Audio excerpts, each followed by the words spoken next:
Hey guys, welcome to this week's Money and Investing Show. This week we are looking at the world of investment properties. It's a huge subject. There's lots of notes to take out of this, but as always, please do make sure you take plenty of action. Need any help? Reach out to the team. Enjoy the show. Hey guys, welcome to this week's Money and Investing Show with me, your host, Andrew Baxter, and as always, my offsider and co-host, Mitch Olarenshaw. Thanks for having me on the show, Mr. Baxter. Now, what we're about to talk about, I'm actually really passionate about, and I know you are too. Great wealth creation strategy, and that is, of course, the ultimate investment property. I'm going to talk about everything that's involved there. Indeed, investment properties, one of the most appealing investment classes, I think, for so many people. It's tangible, bricks and mortar, you've got something to look at. Over time, typically would appreciate in value, can potentially be a source of cash flow, and is something that people can relate to because everybody needs somewhere to live, including your tenants. That's right. And we know how many Australians, I think there's a really large chunk of society that have an investment property. I know we both do. I bought one a couple of years ago and it's been nothing but beneficial for me. It's the best place to get started on the property ladder. And then, as I say, everyone needs somewhere to live, and there's a lot of scrutiny in the rental space currently with rents moving higher, but that's simply a factor of market forces. I don't think it's necessarily the bad landlord moving through there, and there's plenty of political stuff you could throw into the mix there about rent capping and all that sort of stuff, but at the end of the day, that's not the scope of what we're covering today. Today we are going to be looking at what's it all about, how do you get started, why to get started, and what's the best way to do it. All right, let's talk about some objectives of owning an investment property in the first place, AB. If you had to put a sort of a couple of marker points there for us, what would they be? Look, probably three areas. One is capital gain, and on that I would also argue leveraged capital gain, because you don't buy the property outright, so you've got a relatively small amount of money that's exposed to a bigger asset that ideally will go up in value for you. So capital gain being one. 20% deposit for an investment property, is that correct? That is correct. Currently 20% is what the banks look for in terms of deposit. So you put down your 20%, you then own a property, you're paying the mortgage on the other 80%, or at least your tenants should be for you. And then as that property improves in value, that return, of course, is divided by the 20% you've put down, giving you a geared return on your investment. In the perfect world. Can go the other way too, of course. But that's right. Property doubles every 7 years in quotation marks, right? Yeah, definitely in quotation marks, that one, that's for sure. But on the grind typically does well. Got you. So long-term capital growth, what about some other goals of investment properties? A couple of other areas, we tied into that one, leverage, I guess, the ability to generate a form of income as well, above and beyond, that which you might be earning on cash at the bank. And I guess the third area is potential tax benefits too, which, we're in an environment, particularly in Australia, where we are a relatively highly taxed country. We've got a fairly complex tax legislation. I was reading the other day, it used to be, I think 15 years ago, it was 1,100 pages of tax code. Currently it's 14,500 pages of tax code. Crazy. And so for your average meat and potatoes, Joe Bag of Donuts, mum and dad investor that are working, getting some level of tax deductibility when you're a pay-as-you-go employee is actually quite tricky, and investment properties potentially do offer a legitimate and justifiable way of getting your tax bill down and building your assets. So, they play a huge part. You look at teachers and nurses, for example, both in the public sector where you get paid your wage and then you get your tax on it, of course.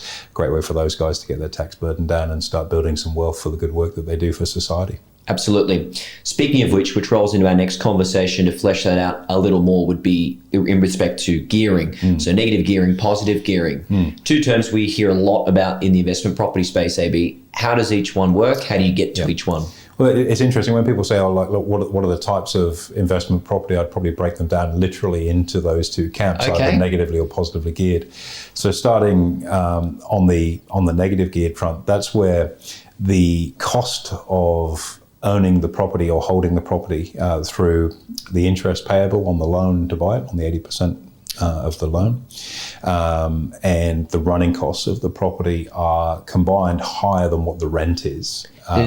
Sorry to interrupt. Those costs, does that span as far as water and rates, property total insurances, cost. All that kind, everything? Total cost. So if you think about what your overall holding cost is on that property, and let's say it's $1,000 a week, and the rent that you bring in on that property is $700 a week, there's a shortfall of $300 a week. So currently under tax legislation, that $300 is claimable. So you offset that $300 a week loss that you're making on having that investment property effectively against your income tax bill. Got you. That sounds pretty attractive. It's something that's been quite politicized. as to the equality and fairness of that.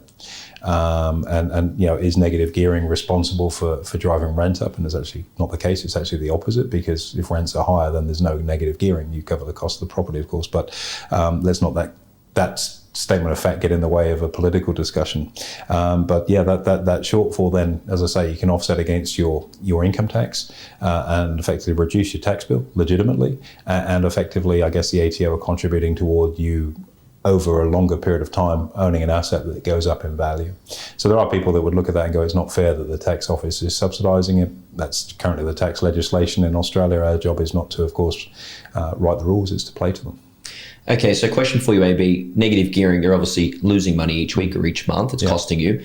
And what stage of life would you look at undertaking that as a real strategy? Yeah. I think anyone that's got a tax liability effectively, and I would also argue on that, a stable job. And I'll give you an example of what can go wrong with that in a few moments' time. But if you're in a situation where you're paying tax and you've got a stable job and you've got surplus cash flow to be able to buy a property, it's a win-win across the board, because your money is working harder for you. You're effectively reducing your tax bill, which is never a bad thing, and you're providing somewhere for someone to live in. So it's a win across the board. Now, when would you do that? When you're earning, when you've got big tax liabilities, and when you've got a level of stability in your job. And I had a client a number of years ago who was in the mining space. She was a very senior geologist and very, very well regarded in that industry. And she got made redundant during a pullback in the mining sector. And I think at the time she had something like 15 or 16 negatively geared properties. Wow, that's a lot. And obviously they're negatively geared, which means it's costing you to hold them. Well, she had a tax liability. It was fine when she was on big dollars. All of a sudden, when those dollars are turned off, you've still got to fund that loss. And effectively, if you don't have some tax to offset it against, then that's coming out of your pocket. So it was reasonably stressful. She's a smart person, hence why she was in the position she was in. And rather than sort of trying to wait it out and use the redundancy to keep paying the mortgages, she started trading and making income from a trading that covered it anyway. So she didn't touch her principal. She just kept using the proceeds. That's a great story. That's awesome. Smart, absolutely insanely focused person. Interestingly, when she picked up our course, it was like watching the whole box set of The Sopranos over a weekend. She did the whole course.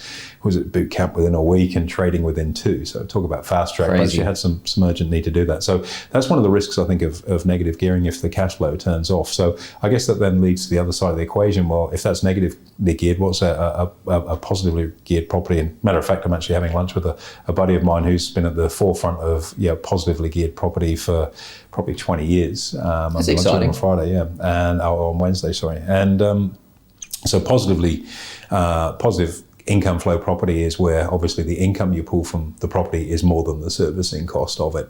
And the idea of this, some people don't like it because it means they're not getting the tax deduction, but you're ultimately in an asset that's self-funding, and I think that's actually the perfect model. I'd rather have something that pays for itself than have to be working on the jiggery-pokery on the back end of, at least I've got my tax back. I'd rather have something that's just making me money.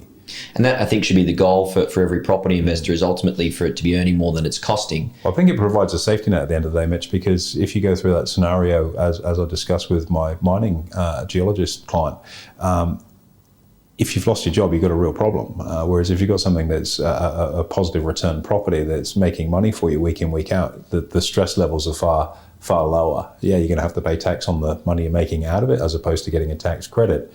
But at the end of the day, I think in life, paying tax is a litmus test that you're doing something right.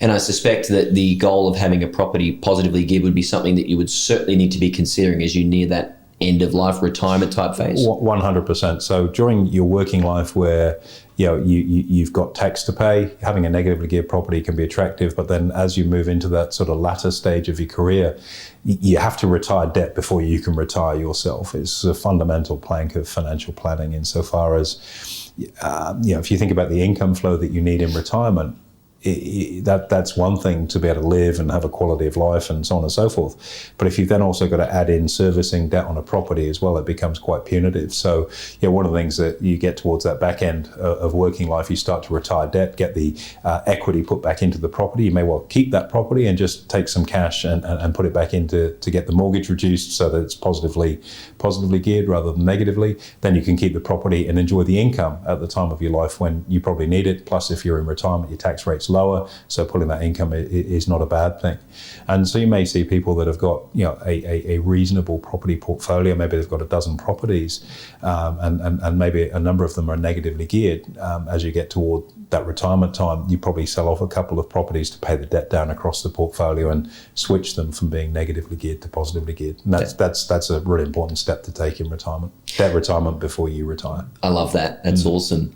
Let's now flesh this out beyond. So we've gone through positive and negative gearing. Let's talk about, in actual fact, the investment property type. So house and land, whether you're doing it through self-managed super, commercial, renos. What are we looking at here? Look, there's 101 ways. Big question, I know. Yeah, I mean, I've done a few different approaches in here. I've built, I've developed, I've done quite a number of different things in there. And so if you start with the traditional, like inner city, buy an apartment, rent it out, happy days, or an existing dwelling of some description, whether that's a multi-dwelling high-rise or block of flats, or whether it's just a standalone dwelling. Something that's already established. And I had a couple of great ones of these in Toorak in Melbourne, and they're just cash cows. That's awesome. You buy it, it rents out. You don't have to think about it. The location, which, as we've talked to previously, is absolutely pivotal. I think it's not just about value; it's about location with an investment property, because somebody that's going to rent it might be renting it because they can't afford to live there, but they can't afford to rent there. So location becomes very, very important. So Toorak was great for that. So every week rents out year after year, no problem. Just you don't even need to think about it. Maybe there's a bit of maintenance to do because it's an older property, but it's a no-brainer. So that idea of something that's established is quite compelling. Now, of course, as you dive deeper into the expertise of property, and I'm not an expert in property, I've done plenty of it and I've made plenty of money from it, but I'm not the go-to expert. We've got people we work with that are, of course, is that buying an existing dwelling like that, you don't get a lot of the tax benefits of buying a new property. So your depreciation, for example, on a new build is really quite different. And that's why you need to get, as we've talked of plenty of times in this podcast series, getting educated is absolutely critical. So if you're going to dive into being into investment properties, get educated on the nuances, not just this is giving you the headlines. You need to get into the small print underneath it to really understand where you're at. So if you've got an existing dwelling that's 10, 20, 30, 50 years old, I think mine was probably 70 or 80 years old, one of the ones in Toorak, it's not a new build. If it were a brand new build, your depreciation and tax that you can claim back in those first few years are massive. You don't get that in something that's a more existing dwelling. So that's something that's important. There's no builder's warranty. All of those sorts of things are considerations in there, which then leads you into, buying off the plan, which is something, I'm not a huge fan of. And I know, multiple experts in the property space that aren't necessarily advocates for that either, insofar as, sometimes, only hear the negative stories, of course, but if you buy off the plan, you put your deposit down, the building gets built, and then when it comes time to settlement, if the market is run really hard, I've heard occasions where the developer has torn up the contract going, we're not selling it to you. Here's your deposit back because you were locked in to pay $950 for it. It's now worth 1.4, so we're just going to sell it in the market for 1.4. See you later. That's terrible, isn't it? And that sort of thing can happen. Or equally, on the other side of the coin, where the market's moved against you, and let's say you've got a 900 grand settlement that's coming up, and the property's only valuing up at 650. They'll enforce their side of the contract, so you've got to pay 900 for something that's effectively worth 650. So buying off the plan can incur a little bit of risk there. I guess the other side of the coin is by putting down a deposit when you buy off the plan, and let's say there's 3 years until the building is complete, it gives you time to improve your overall wealth circumstances and build in. You've only put down a relatively small amount of cash. So there is an argument for it in that respect, but I think there's a little bit of risk on in that space as well. House and land, buy your site and build your box on it. Very, very popular. One of my former neighbours was massively involved in that space. Very lucrative for him, I'm sure.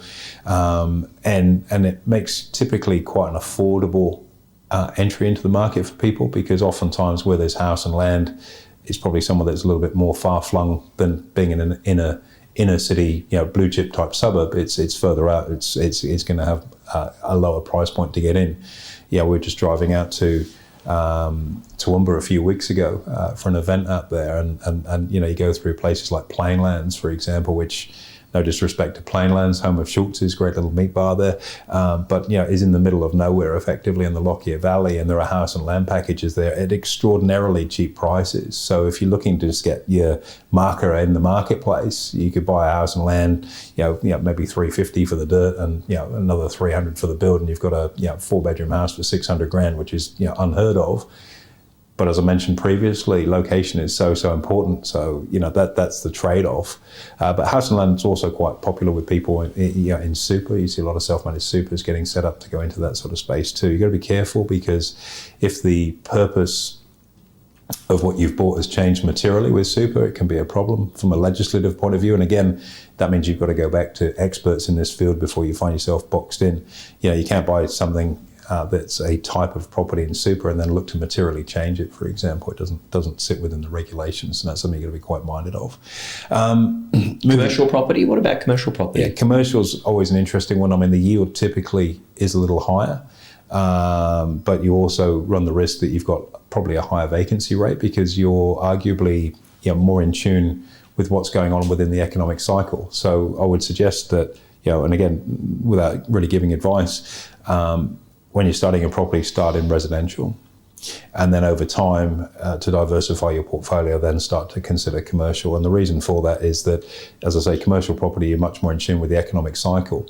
So someone needs somewhere to live. So if you're in residential, the rate vacant, what are the vacancy rates like at the moment? I think it's 0.6% in Queensland for residential. It's not much. Not even 1%. Okay, so 0.6 in residential. So there's a very good chance that you're going to be able to let your residential property, if it's in good order, reasonable location, and okay priced, you're going to find a tenant.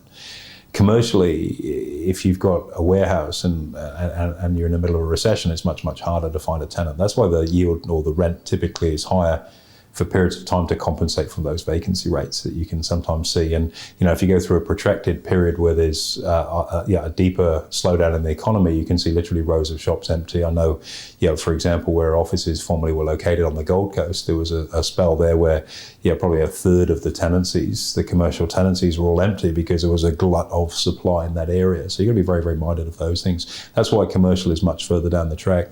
Renovation is an interesting one, and my dear friend Sherry Barber, the absolute queen of renovations, and has made a very, very good business and life for herself out of that. Renovations are an interesting one, and oftentimes it can appeal to people, and I think I've talked to this previously. The idea I like of buying a property as a primary place of residence is always buy somewhere you can add value to it to improve the value, not just so it's moving in line with the market. And renovations are seen by many people as, well, this is great. I can renovate and buy this, crack den and turn it into a palace, which is obviously possible. It's been done. I've done similar things myself, but there are some challenges with that. Number one, it's still an investment property, so you've got to put 20% down. So that means you've got 80% loan on it. And if you're not going to be, if you're not living in it and there's no tenant living in it, where's the income coming from? What's coming out of your pocket, right? Right. So you've got to factor in the fact that you've got to be able to service the debt, and you then also have to pay for the renovation. And there is a ticking clock with this. And I know from when I've done new builds are relatively easy because it's blank canvas. You own the joint, and the last one I did, so we had a reasonably flexible settlement. We could settle any time, so we said to the owners, go find somewhere you want. When you're ready, give us a week and we can settle. There's one thing we will ask, and I think it took them about 6 months in the end to find somewhere. The one thing we'll ask is that we get full access to survey, get plans drawn up and things like that.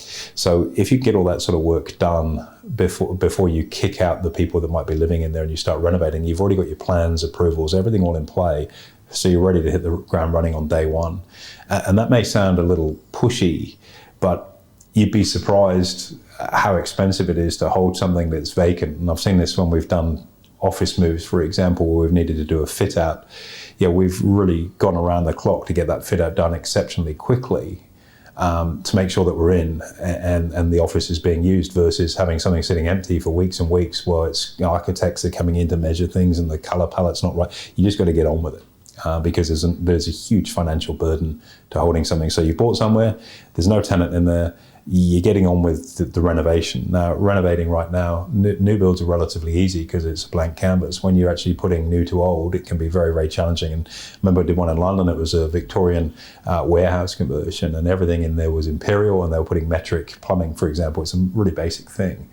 But that is a factor because you've got to connect things together. The wiring's got to be taken out because it's a fire hazard. All those different things. You've got to get permits. You've got to get development applications in. You've got to find a builder that's going to be sympathetic to do it, assuming you're not doing it yourself. And if you are doing it yourself, what time have you carved out? What's your overrun schedule look like? What's the financial cost of having an overrun? Because I can guarantee it's going to take longer than what you think to get any of this stuff done. Sounds like fun. All of this, especially when there's supply chain issues and things like that at the moment. So my wife and I were just about to do a church where we live. There's an old church that came on the market. It could be spectacular. Got my builder in, quoted up. You're looking at $4,000 a square meter to build. My builder's excellent. He's done a ton of work for us, and I know he'd do a wonderful job. And then he's gone, let's have a look at the wiring and some of the structural stuff in the older part because it's a renovation on a church with a new bit on the back. And it's like, that's going to cost you a lot more because you've got to put new to old, which is always hard. So, renovating is great. I think there's always something nice when you can take something and polish it up and bring it into the current time frame and keep its character and history. But that's an emotional feeling. And as we talk about in our trading, having an emotional feeling in any kind of investment is very, very dangerous because you stop being objective about what you're trying to achieve. So, renovating is not an entry point to make money quickly. It's actually very complex and it can be very expensive. So I'd be very cautious on that as one of your early investment property opportunities. It's not for everybody at all. Requires a specific set of skills, deep pockets, and very much a calendar that you can expect to overrun. So that's in that space. Yeah. Development, look, I mean, that's another different one. And again, that's starting to move much further up the food chain, and development can be massively rewarding, insofar as, if you think about the sort of very basic formula. And again, you've got to get help with this stuff. I've got good buddies that are in the development space. They're experts in their field, and the lens they look through, I pride myself on being half smart, and like the lenses they look through at stuff is just like 4D, and it's like, how did you see that? And it's just, that's what they do. They're experts in their field. But the old historic formula for development is a third. So a third for the dirt, a third for the build, and then a third profit. That, of course, has been turned on its head some with the building costs and things like that. So, you do want to be very, very experienced and have pretty deep pockets if you're going into development. I've got a good friend who's a client of ours, actually, that's going through it at the moment, where they did a development. And the development was actually a very good one. It worked out really well, except for the costs blew out. And they're in a deficit position where they'll lose money on it. The investors will make money, but they themselves will lose money on it, which is a real shame. And that is one of the big risks. And the numbers are solid. It's not like, 10 grand here or 10 grand there. There's digits added to that significantly. So, that's somewhere to aspire toward over time. It's definitely not a starting point. And for anyone, reading a book or listening to our podcast, this isn't a goal to be a developer. You need specialist skills on doing that and be a master of that particular lane. Gotcha. There's a lot there, AB. Now, to talk to our final point today, yes, there is more. This is the first 3-hour podcast. Yes, that's right. But it's a huge topic. It's a big game, and that's why a lot of people like to play in it, because there are so many opportunities. What finally are the considerations with all of this? CGT, tax, time, letting agents, everything that you can think of. Yeah, look, structuring, I think, is always going to be one of the most important things as you move further along the financial planning journey. Meat and potatoes is your primary place of residence, and we've talked to the fact that it's tax free and you've got to have somewhere to live, and it's about utility, not just making money. So there's a different set of lenses. When you move into the making money phase, I think getting that advice on structuring is absolutely key. So there are tax CGT concessions. If you're in a company, for example, it's a 50% concession on that if you're over 12 months, and different things in that space. And again, it's your accountant's job to give you the appropriate advice on that. So structuring is really, really important. Some of the other areas in there as you move through is, again, building that team. And we've talked previously about the importance of having a team. And at a high level, we've talked about a good accountant, a good lawyer, and a good money coach, for want of a better description. As you move down into these sort of rabbit holes, I suppose, the team you need to build around you need to be more nuanced. So, for example, and it's a basic one, letting agent. Getting a good letting agent, you can get a letting agent. There's millions of them out there. Getting a good one, yeah, that's a little bit more challenging. Just went through that. You've just been through this exact process. Yeah. Where you're getting messed around for what, 2 months? 2 months, couldn't get my house rented in a state that has a 0.6% vacancy rate, 4 bedroom, 3 bathroom, just crazy. Switch letting agents. What 3 happened? days, bang. 3 days rented. done. There you go. So you've got to make sure you got the right people. And to that point, I think this becomes a challenge for interstate investing, which we haven't talked about yet from an investment spot, and that can create problems with tax. That's something again that you've got to talk to your accountant on, because there are a couple of states that are looking to be significantly more punitive on land tax for investors. Again, it's a specialist skill. If you're in that space, you need to understand that. It's beyond the scope of the podcast to teach you that. But yeah, you've got to have good quality people when they're doing the landlord inspection for you, for example. And I've been through this myself. I had a couple of other properties down in Melbourne, and they did. One of them was it wasn't a new build, but it was a full renovation. It was like 10 2-bed, 10 1-bed apartment block that we converted into. The 1-bedders we converted into 2, put a couple of new dwellings on there, and did an internal external renovation. Really, really big project.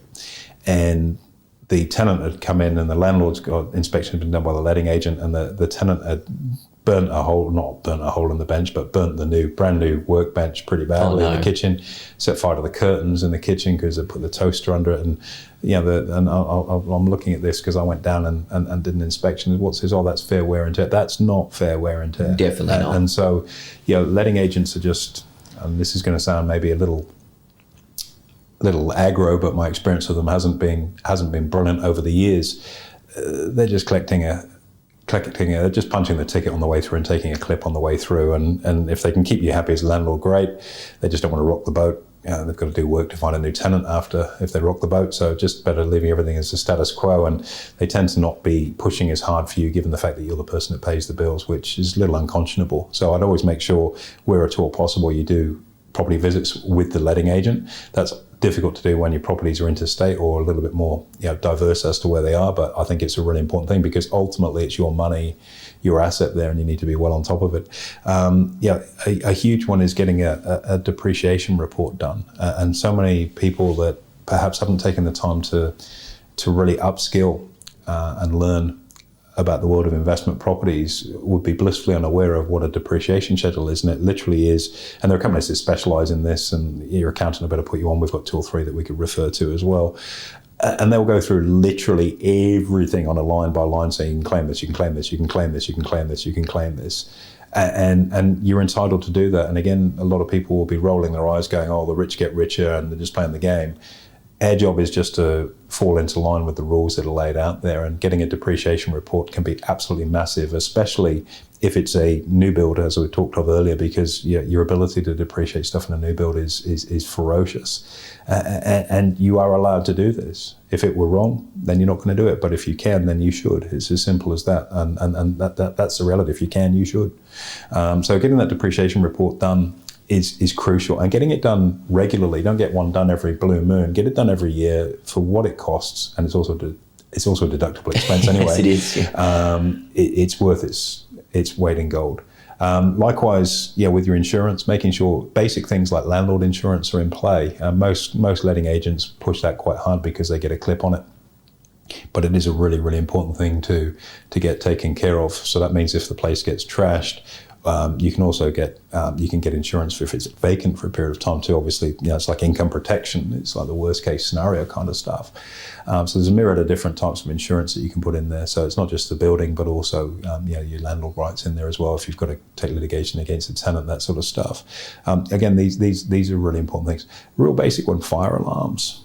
Your letting agent should be across all of that. It's a legal requirement as a landlord to make sure that your smoke detectors and all the fire stuff is up to spec and regularly serviced, because you're on the hook for something if it goes wrong. And again, these are things that you learn from being in that space, and that you need to know the rules of the game before you start. And they're only really simple things. They're basics, but they're also incredibly important in that particular niche to get done. In just the same way at home, I always use my birthday for doing the fire alarms at home. I remember I do them every year, make sure they're serviced on my birthday, and then I know it's done for the year. And it's just an easy one for me to remember because I'm not that old where I've forgotten when my birthday is yet. I haven't reached the Biden stage yet, but there we go. Refinance probably the last one in there as well. And I think, the ability to use finance quite structured as a property investor is crucial, because it is buying an investment property is one thing, but when you start to build a portfolio of them up, there's some work to be done on the finance side. So the traditional model is, okay, build up some equity, take the equity out, buy your next investment property. So you've got this house of cards where you've got maybe 10, 20, 30, 40 investment properties, but none of them particularly have a lot of equity in them, which means you can push the game plan wider by owning more properties, but the depth isn't there in terms of the equity that's in them, so you don't have that ability to ride out a severe downturn in the market and get the bank requiring more capital. So refinancing, why would you do it? Number one, it gives you that equity to buy another property, but you need to do so carefully. You don't want to overgear because it leaves you in a very vulnerable position. The flip side of it, having a wide range of property, obviously, it's diversified like a share portfolio, and if it's negatively geared, life is good. But you've just got to be minded of the risks associated with that. Secondly, refinancing when rates change. So you might be able to get a better deal, or you might want to lock in where you're at for a period of time that's longer if rates are on the way up. And if you look in the US, most home loans after the GFC are on a 30-year fixed rate. At very, very low levels. So great. Yeah, absolutely brilliant if you had the foresight to do that. As you move into a rising time of interest rates, then refinancing probably is something you need to be increasingly aware of. If you can get a better deal somewhere else, you've got to keep looking through and doing that, because it's all about, I guess, in summary, if you talk about investment property, the biggest financial decision people typically make is their primary place of residence.